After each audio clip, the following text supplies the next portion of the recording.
Hello friends, welcome to KG में सब। आज की क्लास में हम प्रीवियस ईयर के कुछ और सवालों को डिस्कस करते हैं। आइए स्टार्ट करते हैं आज की क्लास को।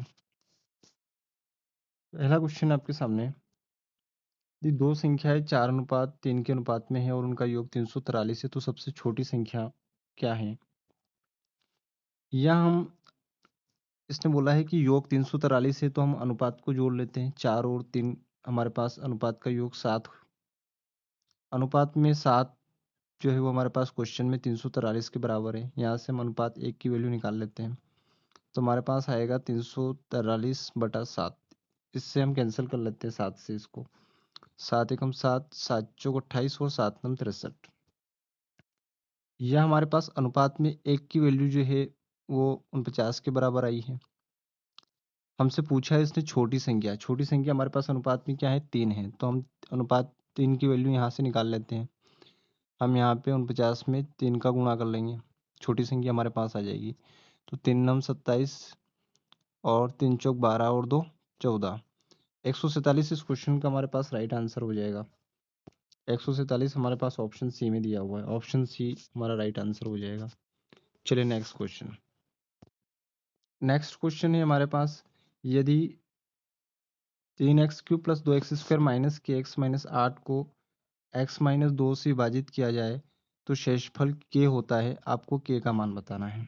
चलिए, यहाँ पे दिया गया जो बहुपद वो x माइनस 2 से विभाजित, इसका मतलब ये इसका शून्यक होगा। तो हम यहाँ से x माइनस 2 बराबर 0 करके x की वैल्यू निकाल लेते हैं। x बराबर 2 आ जाएगा। अब इजीली इस x को हम यहाँ पे इस बहुपद में रख के इसका मान निकाल लेंगे k का। तो यहाँ पे 3x³ x की जगह 2 रखेंगे तो 2 का क्यूब हो जाएगा, प्लस 2 x की जगह 2 रखेंगे तो 2 की घात 2, माइनस k x की जगह 2 रख देंगे, माइनस का 8 और बराबर 0 रख के इसको सॉल्व कर लेंगे।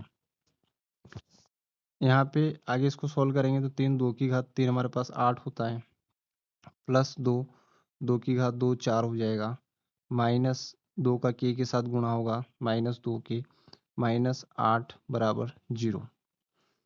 अब यहाँ हम इसको आगे सॉल्व करते हैं तो 3 8 24, प्लस 4 दूना 8, माइनस का 2 के और माइनस का 8 बराबर 0।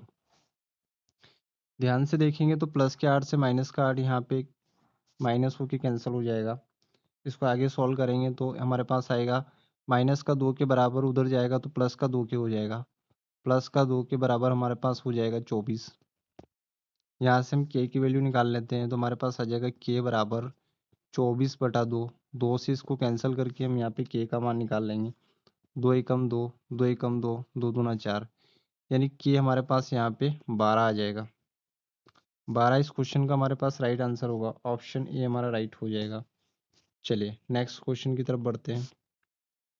नेक्स्ट क्वेश्चन है हमारे पास कि अब से 21 वर्ष बाद मेरी आयु वर्तमान आयु की 4 गुनी हो जाएगी तो मेरी वर्तमान आयु क्या है। मैं मेरी वर्तमान आयु x मान लेता हूँ। इसने बोला अब से 21 वर्ष बाद, मतलब 21 साल के बाद। इसने बोला कि मेरी वर्तमान आयु की 4 गुना हो जाएगी, यानी मेरी जो मैंने x मानी थी उसकी 4 गुना 4x हो जाएगी। अब इसको आगे सॉल्व कर लेते हैं तो यहाँ पे आएगा 4x माइनस एक्स, एक्स उधर जाके माइनस हो जाएगा 4x में से, बराबर हो 21। 4x में से x गया तो हो गया 3x बराबर 21। इसको आगे सॉल्व करेंगे तो x की वैल्यू हम यहाँ से निकाल लेंगे 21/3। इसको 3 से कैंसिल कर लेंगे, यहाँ पे 3 एकम 3, 3 7 21। x की वैल्यू हमारे पास यहाँ पे 7 आ जाएगी। 7 इस क्वेश्चन का राइट आंसर है, यानी मेरी जो आयु क्वेश्चन के हिसाब से मैंने मानी थी वो हमारी x यहाँ पे 7 वर्ष आ जाएगी। चलिए नेक्स्ट। नेक्स्ट क्वेश्चन है आपके सामने कि एक त्रिभुज में यदि त्रिभुज का कोई कोण 90 से बड़ा है तो त्रिभुज क्या होगा। ऑप्शन से हम देखें तो क्या वो समकोण त्रिभुज होगा। समकोण त्रिभुज हमें पता है कि 90 डिग्री के बराबर कोण जो होता है वो समकोण होता है। 90 डिग्री के कोण को समकोण बोलते हैं। न्यून कोण हमारा जो होता है वो 90 से कम होता है। 90 डिग्री से कम वाला कोण हमारा न्यून कोण होता है। उसके बाद अधिक कोण जो होता है, अधिक कोण में हमारा अधिक कोण जो होता है वो हमारे 90 से तो कम होता है, सॉरी 90 से अधिक होता है, लेकिन 180 से कम होता है। अधिक कोण हमारा 90 डिग्री से अधिक होता है, लेकिन 180 से कम होता है, वो हमारा अधिक कोण होता है। और समबाहु त्रिभुज में हमको पता है कि तीनों कोण 60 डिग्री के होते हैं और तीनों भुजाएं भी हमारे बराबर होती है। तो यहाँ पे त्रिभुज की बात नहीं की जा रही है, यहाँ पे कोण की बात की है। तो कोण 90 से बड़ा हमारे पास अधिक कोण होता है, सी राइट हो जाएगा। नेक्स्ट क्वेश्चन को देखते हैं। नेक्स्ट क्वेश्चन दिया है कि निम्न में से कौन सा पाइथागोरस त्रिक है। मतलब आपको पाइथागोरियन ट्रिपलेट यहाँ पे बताना है। तो हमको पता है कि पाइथागोरस जो त्रिक होता है वो हमारे समकोण त्रिभुज की भुजाएं होती हैं। यहाँ पे हम माने 5, 12 और 13 पहले ऑप्शन से लें। और पाइथागोरस प्रमेय जो है वो हमें पता है, यहाँ पे कर्ण का स्क्वायर यानी हाइपोटेनिस का स्क्वायर बराबर लंब का स्क्वायर परपेंडिकुलर का स्क्वायर प्लस आधार का स्क्वायर बेस का स्क्वायर, ये दोनों बराबर हो जाते हैं। यानी बड़ी भुजा का स्क्वायर जो है अन्य दो छोटी भुजाओं के स्क्वायर के योग के बराबर हो जाता है। तो हमारा यहाँ पर ये ट्रिपलेट सही हो जाएगा। चेक करते हैं। यहाँ पे हाइपोटेन्यूस यानी कर्ण की जगह हम यहाँ पे लेंगे 13, तो यहाँ पे आ जाएगा 13 का वर्ग बराबर परपेंडिकुलर लंब यानी 5 का स्क्वायर प्लस आधार यानी बेस 12 का स्क्वायर। बस इसको सॉल्व कर लेंगे, दोनों बराबर आ जाएगा तो दिया गया ट्रिपलेट हमारा सही हो जाएगा। 13 का स्क्वायर 169 होता है, 5 का स्क्वायर 25 होता है, प्लस 12 का होता है 144। इसको आगे सॉल्व करेंगे तो हमारे पास आएगा 169 बराबर 25 और 144 को जोड़ेंगे, 5 और 4 9, 4 और 2 6, 169। यानी दोनों साइड हमारी बराबर आ गई। इसका मतलब जो हमारे पास जो ट्रिपलेट दिया हुआ था वो सही है। ऐसे बाकी ऑप्शन को भी हम चेक कर सकते हैं। तो हमारा आंसर यहाँ पे ए हो जाएगा। नेक्स्ट क्वेश्चन आपको दे रखा है कि दिए गए इंटरचेंज आपस में बदलना है। यहाँ पे प्लस को डिवाइड से चेंज करना है और 5 और 4 संख्याओं को भी बदलना है और इस व्यंजक में मान रख के इसको सॉल्व करना है। चलिए देखो, यहाँ पे 21 प्लस को डिवाइड से रिप्लेस करना है, तो यहाँ पे प्लस की जगह डिवाइड लिख देंगे, प्लस फिर लिखेंगे 7 को एज इट इज़ लिख लेते हैं अपन, 7 में कोई चेंजेस नहीं करना है। गुणा भी एज इट इज़ लिख लेते हैं। 4 को 5 से रिप्लेस करना है, 5 लिख लेते हैं। डिवाइड को प्लस से रिप्लेस प्लस कर लेते हैं, 3 एज इट इज़ लिखना है। माइनस 5 को 4 से रिप्लेस करना है। बस अब इसको सॉल्व कर लेते हैं। यहाँ आप 7 से कैंसिल करोगे तो 7 एकम 7 7 21 हो जाएगा। 3 और 5 का गुणा कर लीजिए, तीनों पंजे 15। इसको आगे सॉल्व करेंगे तो हमारे पास आएगा प्लस 4 और 3 को घटा लीजिए, तो यहाँ पे आ जाएगा माइनस का 1। 15 में से 1 आप घटा लीजिए यहाँ पे, तो हमारे पास आ जाएगा 14। 14 इस क्वेश्चन का राइट आंसर होगा। ऑप्शन ए यहाँ पे सही हो जाएगा। चलिए नेक्स्ट क्वेश्चन हमारे पास है, निम्न में से क्वेश्चन मार्क के स्थान पर क्या आना चाहिए। इसको सॉल्व करना है क्वेश्चन को। यहाँ पे हमें इस क्वेश्चन को ध्यान से देखिए तो ये थोड़ा कैलकुलेटिव है हमारे पास, तो हमको इसको गुणा करना ही पड़ेगा। अगर हम देखें इसको, अगर यूनिट डिजिट इकाई अंक से करें तो यहाँ पे ऑप्शन में हमारे पास सेम इकाई के अंक दिख रहे हैं, इसलिए इसको यूनिट डिजिट से नहीं करते हुए इसको अपने को बेसिक तरीके से सोल्व करना पड़ेगा। लेकिन हम इसको थोड़ा इजी वे में कर सकते हैं। जैसे 28 को 12.8 से गुणा करना है, तो यहाँ पे अपन एक काम करते हैं कि 28 का आधा करके 12.8 को 2 गुना कर देते हैं। कहने का मतलब है कि 28 को आप 2 से भाग लगा दीजिए और यहाँ पे 12.8 में 2 का गुणा कर दीजिए। ऐसा करने से क्वेश्चन हमारा थोड़ा सोल्व करना आसान हो जाएगा। चलिए 6.8 में ऐसे ही करते हैं। 6.8 को हम 2 से भाग दे देते हैं और वहाँ पे 45 में 2 का गुणा कर देते हैं। ऐसा हम सिर्फ क्वेश्चन को आसान बनाने के लिए कर रहे हैं ताकि क्वेश्चन हमारा इजी वे में सोल्व हो जाए। चलिए यहाँ से 2 से कैंसिल करेंगे इसको, तो ये आ जाएगा 2 एकम 2, 2 एकम 2, 2 चौक 8, मतलब ये आ जाएगा हमारे पास 14। 12.8 को 2 से गुणा करेंगे तो हमारे पास आएगा यहाँ पे 2 आठी 16 दशमलव 2 दूना 4 और 1 5 और 2 एकम 2 प्लस इसको सॉल्व करेंगे तो 2 एकम 2 2 तिया 6 और 2 चौक 8 मतलब ये हो जाएगा 3.4 गुणा 45 और 2 का गुणा करेंगे तो 45 दूना 90। चलिए इसको आगे सोल्व करते हैं। यहाँ पे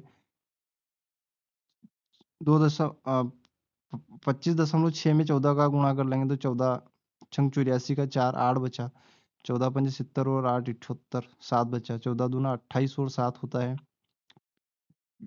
35 प्लस 3.4 में 90 का गुणा करो 0 एज इट इज आ जाएगा, 9 चौक 36 3 बचा, 9 तिया 27 और 3 हमारे पास होता है 30, इकाई का एक अंक छोड़ के दशमलव लगा देते हैं। अब हम इनको जोड़ लेते हैं यहाँ पे 358.4 और 306 को इनको जोड़ेंगे तो हमारे पास क्या आएगा,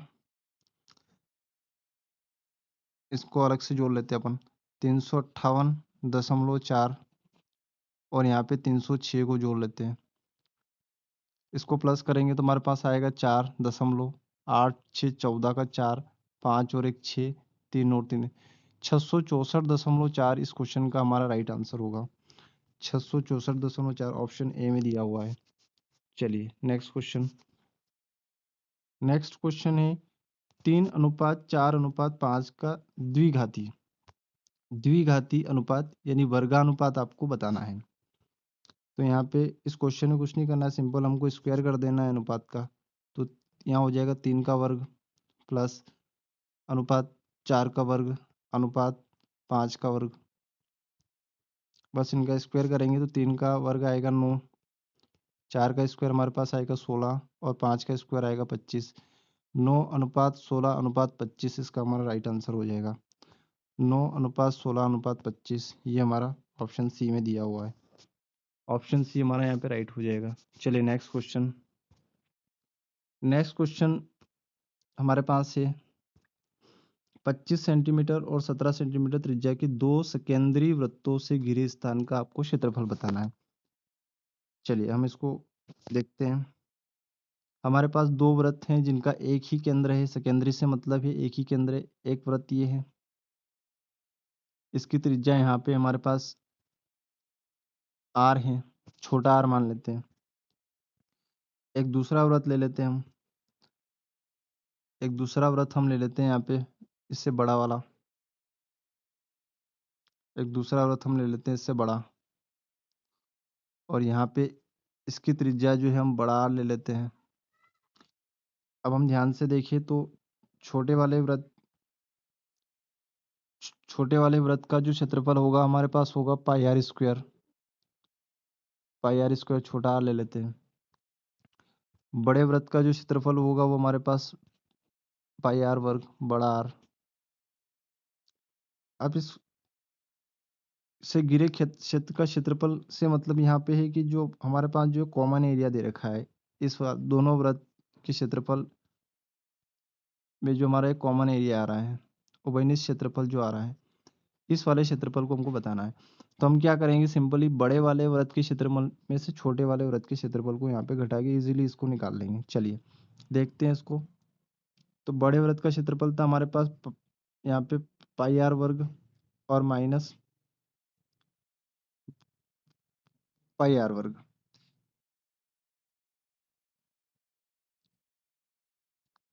यहाँ पे हम एरिया निकाल रहे हैं, कॉमन एरिया। तो यहाँ पे दोनों तरफ से पाई आप कॉमन निकाल लीजिए, तो ये आ जाएगा हमारे पास आर वर्ग माइनस बड़े आर का वर्ग माइनस छोटे आर का वर्ग। यहाँ से हम ए वर्ग माइनस बी वर्ग वाला फार्मूला लगा देंगे, मतलब आर प्लस छोटा आर और आर माइनस छोटा आर। बड़ा आर का मतलब बड़े वृत्त की त्रिज्या, छोटे आर का मतलब छोटे वृत्त की त्रिज्या। तो बड़े वृत्त की त्रिज्या हमारे पास 25 है और छोटे वृत्त की 17 है। चलिए इसमें वैल्यू पुट कर देते हैं। यहाँ पे पाई का मान लगभग 22/7 होता है। बड़े आर की त्रिज्या हमारे पास 25 थी, छोटे आर की त्रिज्या हमारे पास 17 थी। त्रिज्या को यहाँ पे हम रख देते हैं 25 माइनस 17। चलिए अब इसको सॉल्व कर लेते हैं। तो हमारे पास आएगा 22/7, 25 और 17 को जोड़ेंगे यहाँ पे तो 7 और 5 12, 7 और 5 12, 2 और 3 और 1 4, गुणा 25 में से 17 जाएंगे तो 17 8 25, 8 बच जाएगा। 7 से कैंसिल कर देते हैं इसको, 7 छंग 42।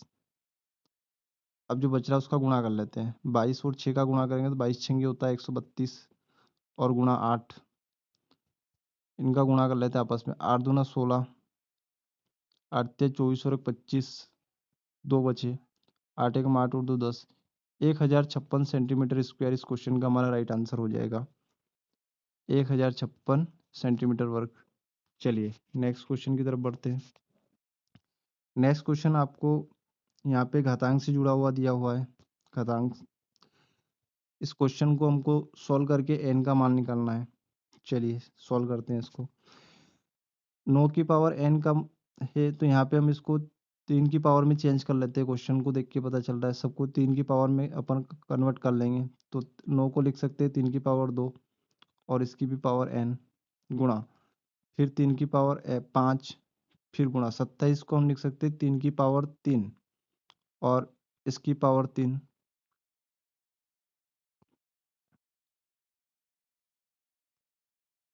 बटे में हमारे पास 3। 81 को हम यहाँ पे लिख सकते हैं सिंपली, 81 को हम लिख सकते हैं यहाँ पे 3 की पावर 4, फिर इसकी भी पावर 4। यहाँ पे घातांक में हमारे पास नियम होता है कि जब a की पावर m हो और उसकी भी पावर n हो ब्रैकेट के अंदर, तो घातों का आपस में यहाँ पे गुणा हो जाता है, m n हो जाएगा। चलिए इसको इसी रूल से हम सॉल्व करते हैं आगे। तो 3 की पावर 2 और n का गुणा होगा तो ये हो जाएगा 3 की पावर 2n, गुणा 3 की पावर 5 एज इट इज लिख लेते हैं, गुणा 3 की पावर 3 और 3 का गुणा होगा 3 की पावर 9 हो जाएगा। बटे में सॉल्व कर लेते हैं। 3 गुणा 3 की पावर 4, तो ये 3 की पावर 4 और 4 का गुणा होकर 16 हो जाएगा। इसको आगे सॉल्व कर लेते हैं अपन। यहाँ पे बेस समान है तो घातें हमारी यहाँ पे प्लस हो जाएगी, तो 3 की पावर 2n प्लस 5 प्लस 9, बटे में क्या है, यहाँ पे भी बेस समान है, घातें प्लस हो जाएगी। इसकी घात आप 1 मान लीजिए, तो 3 की पावर 1 प्लस 16 हो जाएगा। चलिए आगे सॉल्व करेंगे तो ये आएगा हमारे पास 3 की पावर 2n और 5 और 9 होता है 14, बटे में 3 की पावर 1 और 16 जुड़ के 17 हो जाएगा। बटे में भिन्न में बेस समान होने पर घातें हमारे यहाँ पे माइनस हो जाएगी, तो इनको अपन घटा लेते हैं यहाँ पे। तो ये आएगा हमारे पास 3 की power 2n plus 14 minus 17। Question में ध्यान से देखोगे तो बराबर की उधर आपको 27 भी दिया हुआ है, तो 27 को हम यहाँ पे 3 की पावर 3 लिख देंगे। क्वेश्चन में बराबर में हमें यहाँ पे 27 दिया हुआ था, तो यहाँ 27 को हम लिख सकते हैं 3 की पावर 3। चलिए इसको आगे सॉल्व करेंगे तो यहाँ हमारे पास आएगा 3 की पावर 2n, 17 और 14 को माइनस करेंगे तो माइनस का 3 आएगा, बराबर 3 की पावर 3। बराबर में बेस समान होते हैं तो हमको पता है हमारी घातें आपस में बराबर हो जाती है, तो यहाँ पे आएगा 2n माइनस 3 बराबर 3। इसको आगे सॉल्व करते हैं। 2n बराबर 3 और 3 उधर जाके प्लस हो जाएगा, तो माइनस का 3 उधर प्लस होगा तो 6 हो जाएगा। n बराबर n की वैल्यू निकाल लेंगे, कैंसिल कर देंगे इसको, 2 एकम 2, 2 तिया 6। n का मान हमारे पास यहाँ पे 3 आ जाएगा, 3 ऑप्शन सी हमारा राइट हो जाएगा। चलिए बहुत अच्छा क्वेश्चन था। नेक्स्ट क्वेश्चन आपको दिया हुआ है 678 को आपको भाग देना है दी गई संख्या से और परिणाम को मानक रूप में स्टैंडर्ड फॉर्म में यहाँ पे लिखना है। चलिए इसको सॉल्व करते हैं। तो यहाँ पे आएगा 678, जैसे हम इसको मानक रूप में बदलेंगे तो हम एक अंक छोड़ के दशमलव लगा देते हैं। उसके बाद दशमलव के बाद कितने अंक हमारे पास, 1 और 2 अंक है, तो हम 10 की घात 2 लिख देंगे। सिंपली बटे में हमारे पास ध्यान से देखिए तो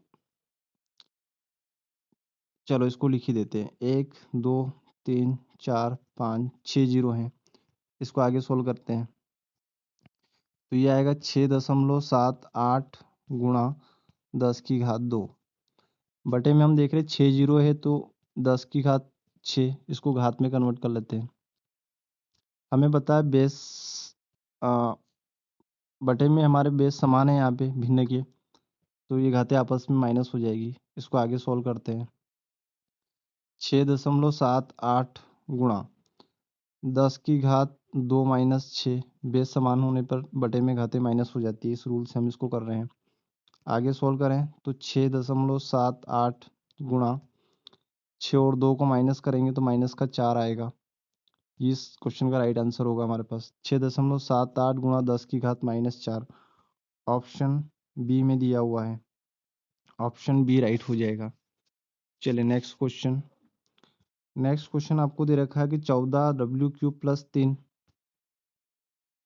21 -w³ + 3 का होल स्क्वायर 7 -w³ + 3 का होल पावर 7 का सबसे बड़ा उभयनिष्ठ गुणनखंड बताना है आपको। यानी आपको यहाँ पे एचसीएफ बताना है, कुल मिला के हाईएस्ट कॉमन फैक्टर बताना है। ऐसे सवालों में हम सिंपली क्या करते हैं, यहाँ पे जो गुणांक होते हैं, संख्या होती है, उन्हीं का एचसीएफ ले लेते हैं। यानी 14, 21 और 7 इनका जो एचसीएफ निकालेंगे अपन, हाईएस्ट कॉमन फैक्टर निकालेंगे, वही हमारा सबसे बड़ा उभयनिष्ठ गुणनखंड हो जाएगा। तो 14, 21, 7 में एचसीएफ जो है वो 7 है, यानी इस क्वेश्चन का आंसर हमारा 7 हो जाएगा। 7 सिंपली इस क्वेश्चन का आंसर हो जाएगा हमारे पास। ऑप्शन सी हमारा राइट हो जाएगा। चलिए नेक्स्ट क्वेश्चन। नेक्स्ट क्वेश्चन को देखते हैं हम। क्वेश्चन हमारे पास एक निश्चित धनराशि पर मिश्र धन साधारण ब्याज की दर से 2 वर्षों में 6300 हो जाती है और यहाँ पे 3 वर्ष 9 महीने में 7875 रुपये हो जाती है। तो आपको वार्षिक ब्याज की दर बताना है। इसमें आपको रेट बताना है, दर। चलिए साधारण ब्याज का क्वेश्चन है, इसको देखते हैं अपन। यहाँ पे हमें दिया है कि 2 साल में कोई धनराशि, कोई मूलधन है जो आपकी 6300 हो जाती है, 6300 रुपये हो जाती है। उसके बाद फिर इसने कहा है कि 3 वर्ष और 9 महीने में, 3 वर्ष 9 महीने का मतलब यहाँ पे 12 में से 9 महीने, इतने साल में वो राशि जो है 7875 रुपये हो जाती है। अब हम इसमें डिफरेंस ले लेते हैं, क्योंकि हम यहाँ पे 1 साल का ब्याज और मूलधन निकालेंगे तो हमारे पास रेट निकल के आ जाएगी। हमारे पास रेट का सिंपली जो फॉर्मूला होता है वो ये होता है कि अगर आप यहाँ पे ऐसा ही निकाल लोगे 1 साल का ब्याज और आप मूलधन निकाल लोगे तो आपके यहाँ पे रेट निकल के आ जाएगी। चलिए देखते हैं। यहाँ पे अपने को इनका भी डिफरेंस लेना है वर्ष का। तो 2 साल में से 3 साल गया तो 1 साल बचेगा, 3 साल में से 2 साल, और इसको यहाँ सोल्व कर लेंगे। 3 तिया 9 और 3 चौक 12, ये हो जाएगा 3/4। तो यहाँ पे आएगा 3/4। इनको अब 6300, 7875 का भी हम अंतर ले लेंगे, इनको भी घटा लेंगे। तो 5 7 8 में से 3 गया तो 5, एक सेकेंड इसको देखते हैं। 5 7 8 में से 3 गया तो 5 और 1, 1575। 1575। चलो इसको आगे सोल्व करते हैं। तो 4 एकम इसको सोल्व कर लेते हैं। मिश्र भिन्न को 4 एकम 4 होते हैं, 7/4 हो जाएगा। 7/4 ईयर बराबर 1575 हो जाएगा। यहाँ से हम 1 साल की वैल्यू निकाल लेते हैं। 1 साल की वैल्यू निकालेंगे यहाँ से हम, तो 1575 उधर जाके 7/4 उलट गुणित होकर 4/7 हो जाएगा। इसको सिंपली कैंसिल कर देते हैं हम यहाँ से। तो 7 एकम 7, 7 दूना 14, 7 दूना 14 और 3 बचा तो 35, 7 और 5 35। 225 और 4 का गुणा कर देते हैं, जो बची हुई संख्या है। तो ये आएगा हमारे पास 4 पंजे 20, 4 दूना 8 और 2 10, 4 दूना 8 और 1 900। 900 हमारे पास 1 साल का ब्याज आ चुका है। अब हमको यहाँ से मूलधन निकाल लेना है। क्वेश्चन को हम ध्यान से देखें तो इसमें बोला है हमको कि 2 साल में 6300 हो जाती है। तो हमारे पास 1 साल का ब्याज जो आया है, 1 साल का ब्याज हमारे पास 900 आया है। तो 2 साल का ब्याज कितना हो जाएगा, 2 से गुणा कर देंगे, मतलब 900 का 2 गुना 1800। अब हमको निकालना है मूलधन। तो इसने कहा कि 2 साल में ब्याज 6300 हो जाता है, तो 6300 में से हम 2 साल का ब्याज घटा देते हैं, हमारा मूलधन आ जाएगा। तो हम 1800 6300 6300 माइनस 1800 कर देते हैं, इसको घटाएंगे तो 0 0, और 13 में से 8 गया तो 5, और 5 में से गया 4500 रुपये। यहाँ पे 4500 रुपये हमारे पास जो है मूलधन आ जाएगा, मतलब वो धनराशि 4500 रुपये थी। अब हमारे पास मूलधन भी है और 1 साल का ब्याज भी है।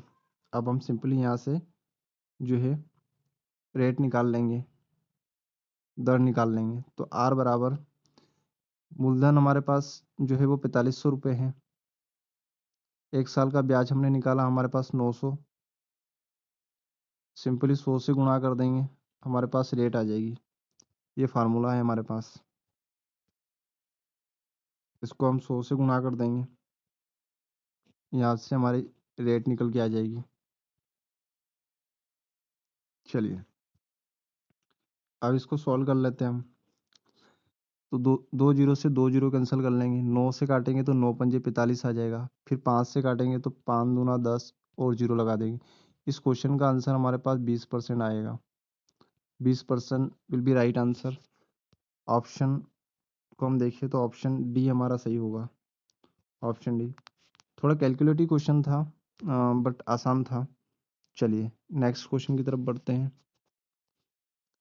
नेक्स्ट क्वेश्चन है हमारे पास, नेक्स्ट क्वेश्चन है कि एक व्यक्ति 48 किलोमीटर प्रति घंटे की रफ्तार से ए से बी तक यात्रा करता है और उसकी गति में बच्चा जो है 50% की वृद्धि करके वो वापस लौटता है। तो दोनों यात्राओं में आपको औसत गति बताना है, एवरेज स्पीड बताना है कि एवरेज स्पीड उसकी क्या रही। चलिए इस क्वेश्चन को देखते हैं, बहुत ही अच्छा क्वेश्चन है। इसने कहा है कि अ, एक व्यक्ति जो है ए से लगा के बी तक की यात्रा करता है, ए और बी कोई दो स्थान है। ए से बी तक वो जब जाता है तो वो यहाँ पे 48 की स्पीड से जाता है, 48 किलोमीटर पर आवर की स्पीड से जाता है। वापिस जब वो बी से ए की तरफ लौटता है तो इसने कहा अपनी स्पीड का 50% बढ़ा देता है, यानी 48 तो पहले था ही सही, 50% और बढ़ा देता है। 50% मतलब आधा कर दीजिए आप, 48 का आधा कितना हो जाएगा यहाँ पे 24। इनको जोड़ लेंगे, 8 और 4 12, 4 2 6 और 1 7। मतलब अब जो वापिस बी से ए की तरफ लौट रहा है, वापिस जब वो बी से ए की तरफ लौट रहा है तो वो 72 की स्पीड से आ रहा है, 72 किलोमीटर की स्पीड, 72 किलोमीटर पर आवर की स्पीड से। अब इसने बोला क्या है आपको, अब दोनों स्पीड हमारे पास यहाँ पे आ गई है, ध्यान से देखें। तो उसके जाने की 48 और आने की 72 की स्पीड है। अब उसने बोला है कि आपको एवरेज स्पीड बताना है, औसत गति क्या है। तो हमारे पास फार्मूला होता है एवरेज स्पीड का, एवरेज स्पीड का फार्मूला हमारे पास होता है यहाँ पे औसत गति का, वो होता है 2xy बटा में x plus y, x plus y. बस इसमें x और y क्या है, दोनों ही स्पीड है। आप इसमें वैल्यू पुट करके एवरेज स्पीड निकाल लो इजीली। 2x 48 और y अभी हमने निकाली 72 बटा में x प्लस वाई, यानी 48 और 72 को आप जोड़ दीजिए यहाँ पे। चलिए इसको सॉल्व करते हैं। यहाँ पे इसको सॉल्व करेंगे तो 48,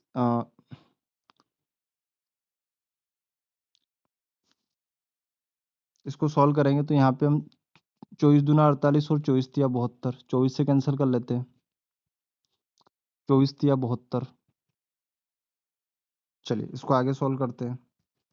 बराबर ये कितना हो गया 48, और 2 और 3 का गुणा कर लीजिए, 2 तिया 6, और बटे में 2 और 3 5। 48 6 का गुणा करेंगे तो 6 8 48, 4 बचे, 6 चौक 24 और 4 28, 288, और बटे में 5। 5 से आप इसको कैंसिल कर दीजिए, यहाँ पे 5 से आप कैंसिल करेंगे तो 5 एकम 5, और 5 पाँचों 25, और 3 बचे यहाँ पे, 5 पाँचों 25, 3 बचे, 5 7 35, फिर 3 बचे, 5 छंग 30, यानी ये हमारे पास आएगा 57.6। एवरेज स्पीड जो आएगी हमारी 57.6 आएगी, 57.6। ऑप्शन सी हमारा यहाँ पे राइट हो जाएगा। Option C will be right answer. चलिए नेक्स्ट क्वेश्चन। नेक्स्ट क्वेश्चन को हम ध्यान से देखिए तो हमारे पास दे रखा है PQRS तारों की लंबाई नीचे दी गई है, उन्हें आरोही क्रम में व्यवस्थित करना है, यानी बढ़ते हुए क्रम में। हमारे पास यहाँ देखिए तो सभी यूनिट, सभी राशियाँ यहाँ पे मीटर में है, मिलीमीटर में है, डेसीमीटर में है और सेंटीमीटर में है। तो इन सबको हम कंपैरिजन करने के लिए यहाँ पे राशियों को सबको समान कर लेते हैं, ताकि हमारा यहाँ पे कंपैरिजन करना थोड़ा आसान हो जाए। चलिए हम इनको सबको मीटर में चेंज कर लेते हैं। यहाँ पे मिलीमीटर को सेंटीमीटर में चेंज करेंगे, 10 का भाग लगा देंगे, तो ये आ जाएगा हमारे पास 290 सेंटीमीटर। फिर इसको हम मीटर में चेंज करेंगे, तो हम यहाँ, तो ये हमारे पास आएगा, इसमें हम 100 का भाग लगा देंगे इजीली, तो ये हमारे पास आ जाएगा यहाँ पे 2.90 मीटर। ये भी हमारे पास मीटर में चेंज हो गया। डेसीमीटर है, तो हमारे को पता है कि 10 डेसीमीटर का हमारा 1 मीटर होता है, तो यहाँ पे इसको मीटर में चेंज करेंगे तो ये हमारे पास, इसको हम सिंपली 10 से भाग लगा देंगे, तो ये हमारे पास हो जाएगा 29 मीटर।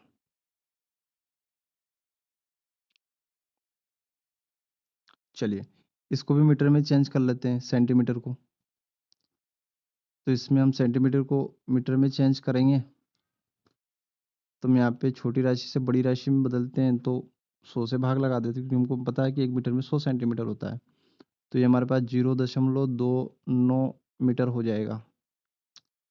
चलिए अब इसको हम सभी मीटर में चेंज हो गए, हम इसको इजीली कंपैरिजन कर सकते हैं। सबसे पहले आरोही क्रम में छोटी वाली राशि सबसे पहले आएगी, तो हमारा मीटर में सबसे छोटी हमारे पास दे रखी है, यहाँ पे ध्यान से देखें, तो हमारे पास ये सबसे छोटी है, यानी P सबसे पहले आएगा। P हमारे पास दे रखा है ऑप्शन ए में। उसके बाद दूसरे नंबर पे कौन सी आएगी हमारे पास, 0.29 वाली, सॉरी 0.29 वाली, यानी एस वाली आएगी। एस वाली भी हमारे पास रह गई है। फिर उसके बाद हम देखें तो कौन सी आएगी, 2.29 वाली, यानी क्यू वाली। क्यू वाली हमारे पास है। फिर आर वाली 29 मीटर, यानी इस तरह से हम इसका कंपैरिजन करेंगे तो ऑप्शन ए हमारा यहाँ पे राइट हो जाएगा। चलिए नेक्स्ट क्वेश्चन। यहाँ तक हमारे सारे क्वेश्चन हो चुके हैं। आई होप कि आपको सारे क्वेश्चन अच्छे समझ में आए होंगे। नेक्स्ट क्लास में हम कुछ और सवालों पर डिस्कस करेंगे। आज तक के लिए इतना ही काफ़ी है। अ, तब तक के लिए सभी को बहुत बहुत धन्यवाद।